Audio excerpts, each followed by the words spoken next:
90 receptions, 936 yards, 6 receiving TDs last year, 3 straight years of more than 1,000 yards from scrimmage. In fact, last year, over or nearly 1,100 yards from scrimmage and 8 touchdowns overall. He was an All-American and a 3-time All-Conference player at USC. He was the 41st pick overall in 2013. The Rams are going to open up against Chicago on September 12th, right around the corner. And not a second too soon, Robert Woods is my guest. Robert, it's been a minute or two since you and I have spoken. How you doing? How is life for you right now with just over a week to go before the start of the NFL season? Yeah, it's been well. I know it's been a while since we talked, but just, feeling good, in our new system with Stafford. But gearing up for September 12th, go against Chicago. Just getting ready, all focused on that one coming up. All right, so I'm eager to talk to you about the new system and the new quarterback. Let me ask you this. Over the summer, you made the move to change your jersey number to number 2. What does that number represent to you, and how fired up are you to have that number once again? Super fired up. It goes way back to Pop Warner, high school, college for me, and really just being able to do that here in Los Angeles and now have an opportunity to play with the Rams. For me, it's just, it signifies just my football journey here in Los Angeles, and then being able to wear that at the NFL level right here at home. Lets people know, lets kids know, your dreams come true rocking that number. It's right here at home, and it's attainable. I like it. Now, when you talk about a football journey, you're coming off a year where you had more than 1,000 yards from scrimmage.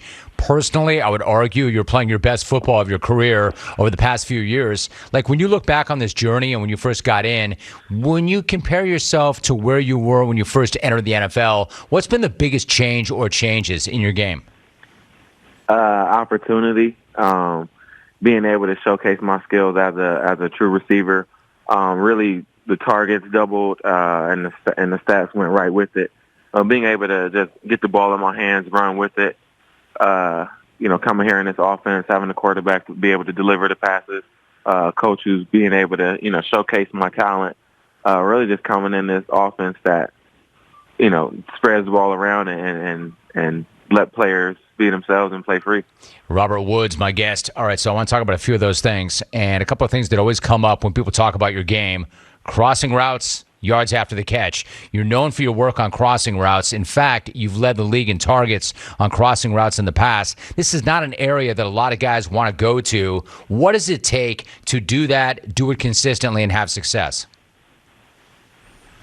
Toughness, and really just you got to have a lot of trust with your quarterback, being able to protect you running there, and expect. Obviously, there are chances you're going to get hit, but you're expecting that. You're splitting it. You're expecting your quarterback to put that ball right on the money, to where you're able to run through and split these defenders. But really, it's just toughness and trust, and expecting your quarterback to put the ball where it's supposed to be, so you can do the rest. I think that's got to be a lot of it. I agree with you. And I think the one part of it that you did not mention, which is pretty apparent, you got to have a brass set. That's not for everybody, man. That's tough. You got to have a what? A brass set. Brass balls, man. You got to have a big brass set is what I said, man. Like, Sean, no, you do. I feel like there's big defenders in there. They coming in there to take your head off. You see what goes on Sundays. I do see what's going on Sundays. That's why you do it and I watch it. Like Sean McVay said, quote, I think it's gutsiness. The receivers coach has a saying, you can't live forever. Obviously, we say that as a joke, but I think you're looking for toughness, fearlessness, a no-flinch mentality. That's a direct quote from your head coach. Let me ask you something. Like, are you wired for that? Were you born with that kind of grit and that fearlessness, or is that something you developed over the years?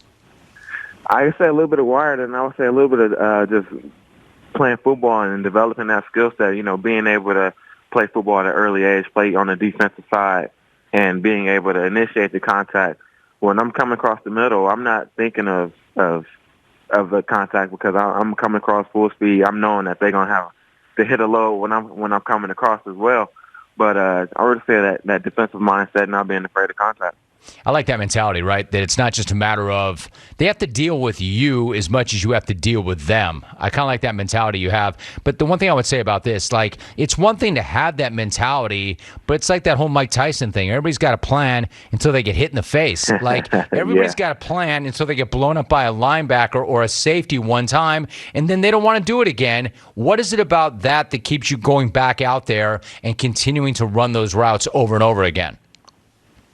Catching the ball. Yep. I would say, like our coach said, is you're gonna get hit either way.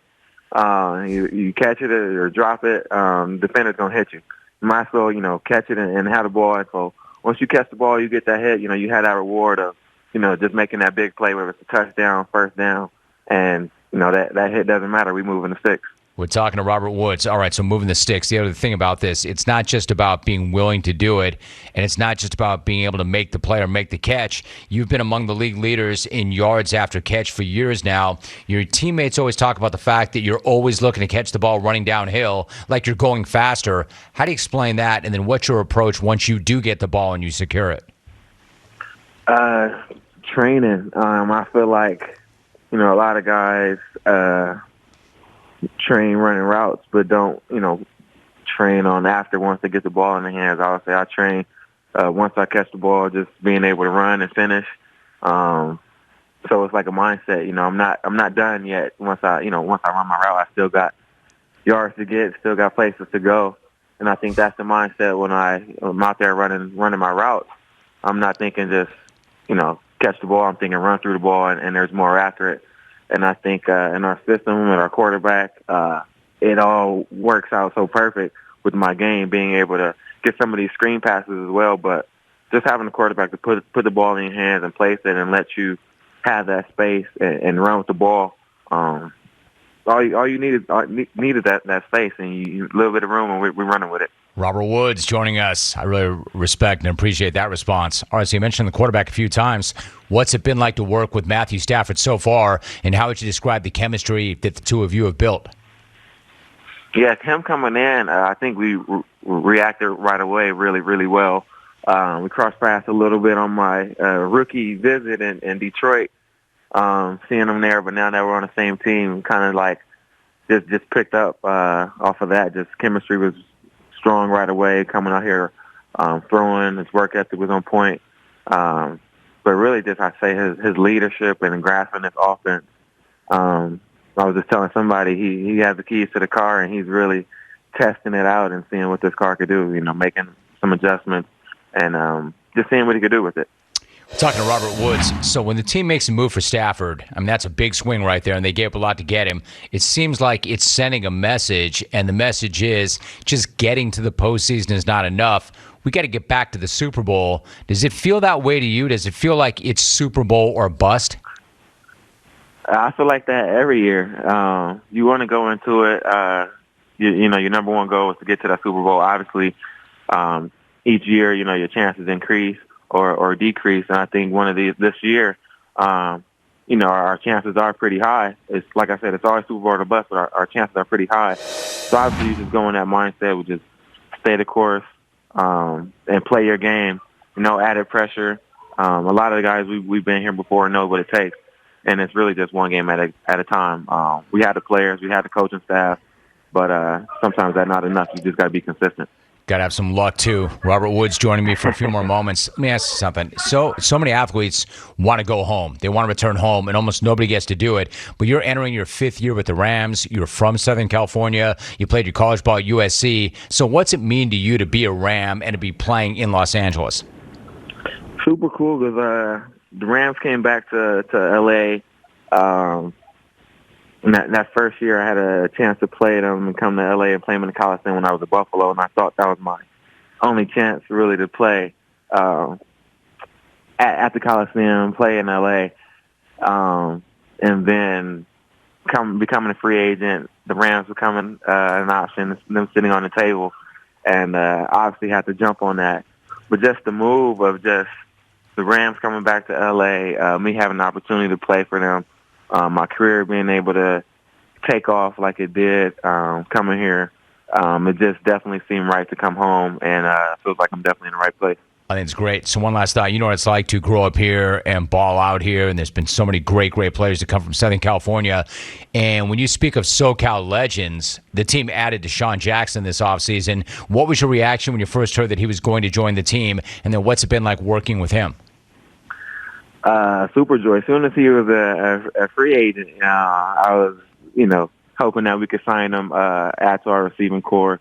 But really just been watching him since Long Beach Poly in the Cal days, seeing him do his thing, and now he's at our offense back with McVay. Really just a threat to this defenses that we'll face. But really just a joy to have him on his team, his speed, his leadership, him being a captain, and showing his experience has been a help to all our receivers.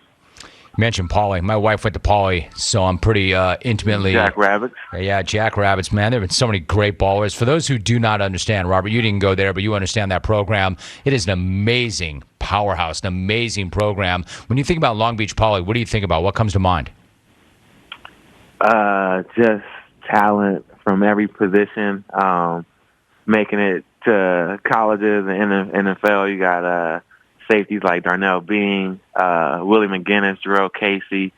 Congrats on his retirement. Mercedes Lewis at tight end, Herschel Dennis at running back. Just so many players all around the field from years and years out. Juju, players are still coming out of there. Just a consistent program, always at the top, one of the best programs in California, if not the nation. Yeah, I really respect that you respect that program that much. I mean, those guys you mentioned, it's like they all have something in common, right, man? It's just like not only pedigree, but toughness and class. Man, they lead from the front. They're players. It really is an amazing program. And you're back home doing what you do best. Robert, it had been a minute or so, man. Great to hear your voice. Great to hear your energy. And really good to have you back on the show. Thanks for making time for that. That was fun. Hey, thanks for having me. Also, I want to give a shout-out to Sarah for beating the Jackrabbits this past Friday. 100%, man. You know it. Absolutely. Glad you did, too. All right, Jim. Thanks for having me. You got it, man. Be good, Robert. Great talking to you. Great player.